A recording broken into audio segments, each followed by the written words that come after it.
Andrew had it all: wealth, success, and influence. Yet after years of chasing profits, he felt empty. A trip around the world shattered his perspective. Children dying from dirty water, families displaced by floods.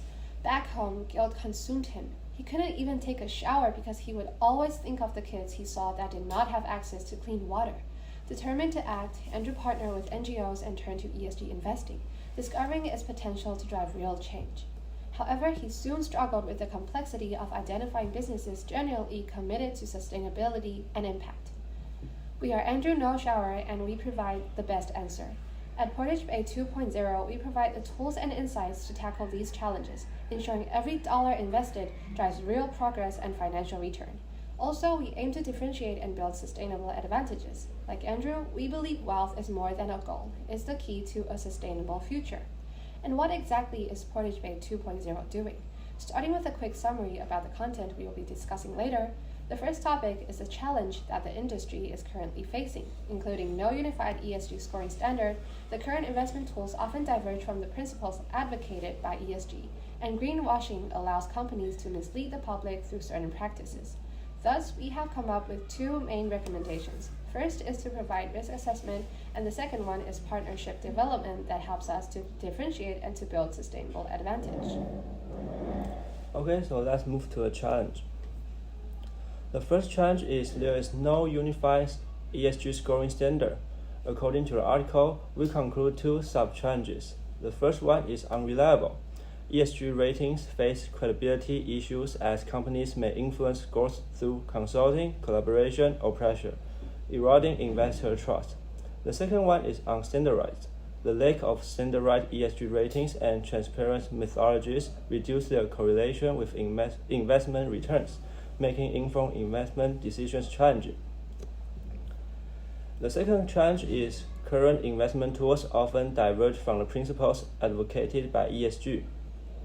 This can be divided into three key areas. First, in portfolio selection, investment institutions tend to prioritize high-tech industry for profit. However, this reliance may lead to bias in investment decisions.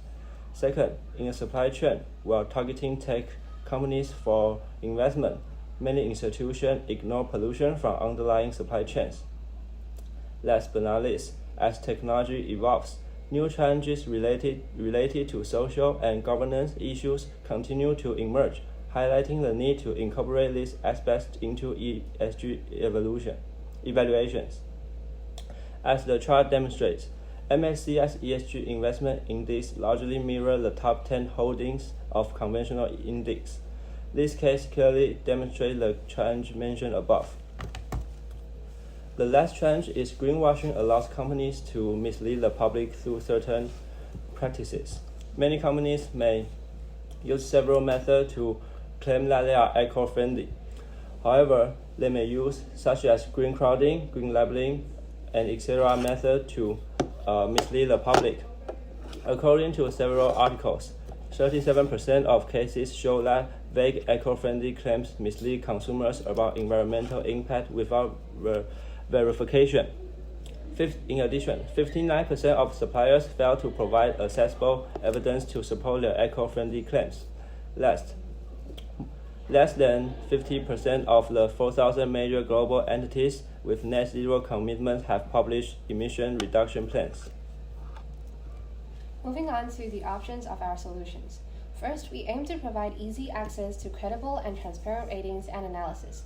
In fact, methods used by ESG rating agencies are often not transparent. Without clear insight into how ratings are calculated, it may be difficult to assess the ESG performance of companies accurately. Therefore, we plan to create a new rating system by disclosing measuring methods and updating the system according to the latest trends and feedback. Moreover, we strive to improve our AI capabilities, although it is already capable of analyzing 85% of globally listed stocks' ESG-related data to investing useful insights. Also, we hope to enhance it while keeping it as energy efficient as possible. As for creating transparent analysis, we plan to collaborate with corporates and cross-verify the ESG scores and the company's real performances. Since 33% of investors are not satisfied with the quality of ESG reporting, we believe cooperating with companies can improve the accuracy of the ratings and analysis. The other solution is to differentiate with competitors by meeting the market needs and adding value. First, we plan to expand the market globally since the estimated market size in 2023 has already reached $25.1 trillion and it is projected to grow at a CAGR of 18.8%, which is a great opportunity to expand. Additionally, 51% of investors see lack of transparency and reported data of impact of the investments as a barrier to investing.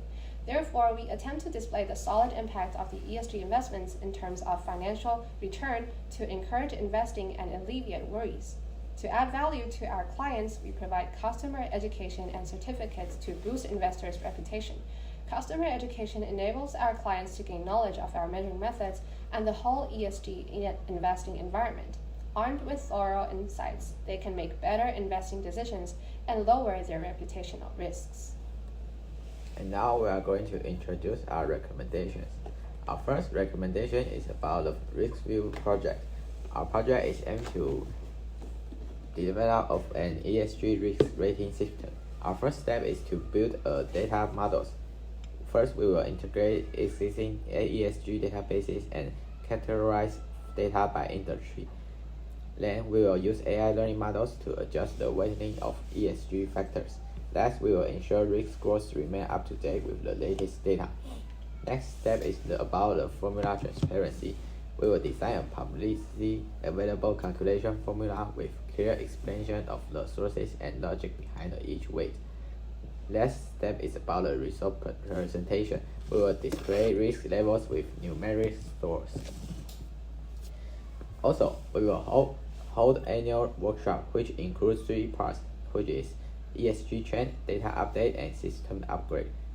As for the process, first we will let clients raise issues, and then we will let academic and industry experts propose solutions, and then we will gather clients' feedback. Last, we will share seminar insights to boost market presence. And our next recommendation is the Alliance Forge project. We hope to establish benchmark status and develop proprietary evaluation methods. To establish benchmark status, we will have 3 key points to do. First is about the incentive mechanism. The second point is about the building trust. And the last point is about the project collaboration. To develop proprietary evaluation methods, we also have 3 key points to do. The first point is about the new formula development, and the second point is about the standard promotion, and the last key point is about educational outreach. And as for the extra part, now we are going to talk about the impact of the new system, which is making it the leader in the industry. The expected results are to boost market trust and adopt a product debate.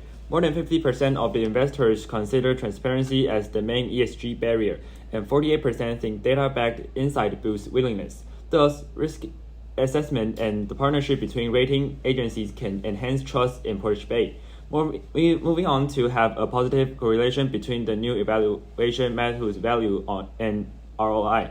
Data has shown that top 20% of ESG indicators often show 0 or negative returns. This reinforced the idea of ESG investing lower return. So after redesigning the system to ensure a positive correlation between profit and ESG can boost investors' confidence significantly. The next one will be inspire companies to actively share relevant data. This can help them reach higher ESG score or higher transparency, then create a virtual cycle of improvement. As for the implement plan, we separate it into short, mid, and long-term actions, and eventually hoping to reach 40% of market share due to the fact that most market leaders in investing hold 15 to 30% of the market. And here we will be the competitor analyst. The first one will be EcoVadis. We focus on the sustainable rating for supply chain. It covers over 200 industries and more than 10,000 companies globally, but their application in financial sectors are limited. The next one is Diginex. We focus on their blockchain-powered ESG reporting tools.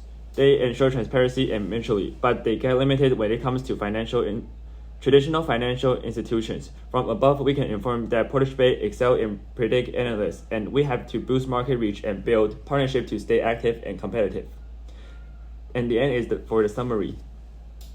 Now, recalling the main purpose is to differentiate Portage Bay and build sustainable competitive advantages. So we focus on three main issues: no unified rating standard, investing tools often diverge from the principle advocated by ESG, and greenwashing. Considering these three questions, we recommend two solutions, which are provide risk assessment by new rating system plus workshops.